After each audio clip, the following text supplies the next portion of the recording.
ಮಾನ್ಯ ಬಂಧುಗಳೇ, ನಾಳೆ 16ನೇ ತಾರೀಕು ರಾಜ್ಯದ ಬಜೆಟ್ ಅನ್ನ ಕಾಂಗ್ರೆಸ್ ಸರ್ಕಾರ ಮಂಡಿಸಲಿದೆ. ಬಜೆಟ್ಗೂ ಮುಂಚೆ ಯಾವ ಯಾವ ಇಲಾಖೆಗಳಲ್ಲಿ ಯಾವ ವಸ್ತುಗಳ ಮೇಲೆ ಬೆಲೆ ಏರಿಕೆಗಳನ್ನು ಮಾಡಬೇಕು ಅಂತಕ್ಕಂಥದ್ದನ್ನ ಈಗಾಗಲೇ ಮಾಡಿಬಿಟ್ಟಿದ್ದಾರೆ. ಈ ಸರ್ಕಾರ ಒಂದು ಕೈಯಲ್ಲಿ ಕೊಡೋದು, ಒಂದು ಕೈಯಲ್ಲಿ ಕಿತ್ಕೊಳ್ಳೋ ಕೆಲಸವನ್ನ ಈಗಾಗಲೇ ಪ್ರಾರಂಭ ಮಾಡಿದೆ. ನಮ್ಮ ಸರ್ಕಾರ ಸರ್ಪ್ಲಸ್ ಬಜೆಟ್ ಅನ್ನು ಮಂಡಿಸಿತ್ತು ಕಳೆದ ಸಾರಿ. ಕಾಂಗ್ರೆಸ್ ಬಂದ ಮೇಲೆ ಡೆಫಿಸಿಟ್ ಬಜೆಟ್ ಆಗಿತ್ತು.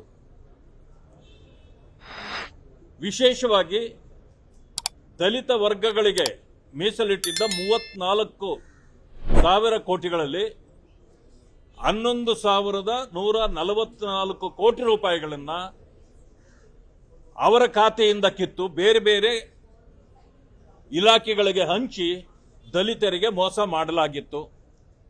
ಅದರ ಬಗ್ಗೆ ಭಾರತೀಯ ಜನತಾ ಪಕ್ಷ ವಿಶೇಷವಾಗಿ ನಾವೆಲ್ಲರೂ ಕೂಡ ಬಹುದೊಡ್ಡ ಹೋರಾಟಗಳನ್ನು ರಾಜ್ಯದಾದ್ಯಂತ ಮಾಡಿದ್ದೇವೆ.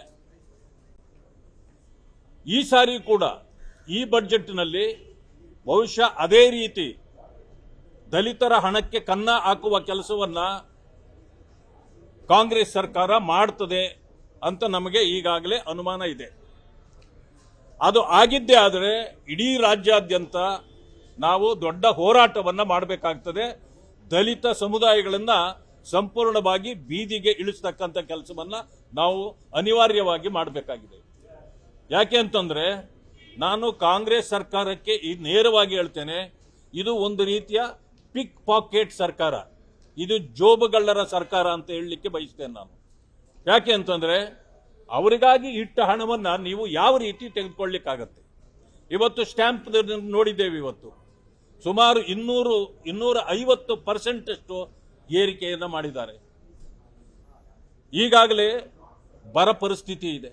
ದನಗಳಿಗೆ ಮೇವು ನೀರು ಸಿಗಲಾರದಂತ ಪರಿಸ್ಥಿತಿ ರಾಜ್ಯದಲ್ಲಿದೆ.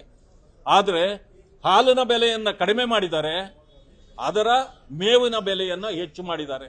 ಅಂತಂದ್ರೆ ಇದೆಲ್ಲ ಏನ್ ತೋರಿಸ್ತದಂತಂದ್ರೆ ಇವರು ಕೇವಲ ಗ್ಯಾರಂಟಿಗಳನ್ನ ಜನರಿಗೆ ತೋರಿಸ್ತಾ ಎಲ್ಲರಿಗೂ ಕೂಡ ಟೋಪಿ ಹಾಕತಕ್ಕಂಥ ಕೆಲಸವನ್ನ ಕಾಂಗ್ರೆಸ್ ಸರ್ಕಾರ ಮಾಡ್ತಾ ಇದೆ.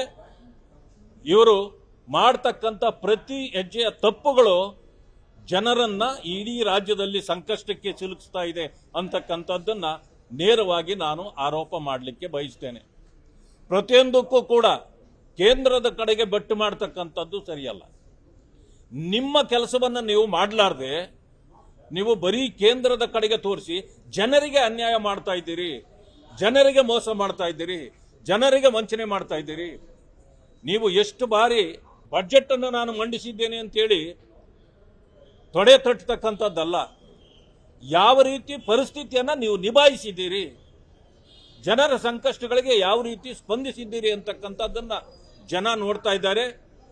ಈ ಬಜೆಟ್ನಲ್ಲಿ ಏನಾದರೂ ನೀವು ಈ ರೀತಿ ಜನರಿಗೆ ಅನ್ಯಾಯ ಮಾಡಿದ್ರೆ ಇಡೀ ರಾಜ್ಯದಲ್ಲಿ ಉಗ್ರವಾದ ಹೋರಾಟವನ್ನ ಭಾರತೀಯ ಜನತಾ ಪಕ್ಷ ನಾವೆಲ್ಲರೂ ಸೇರಿ ಮಾಡ್ತೇವೆ ಅಂತಕ್ಕಂಥ ಎಚ್ಚರಿಕೆಯನ್ನು ಕೊಡಲಿಕ್ಕೆ ಬಯಸ್ತೇನೆ.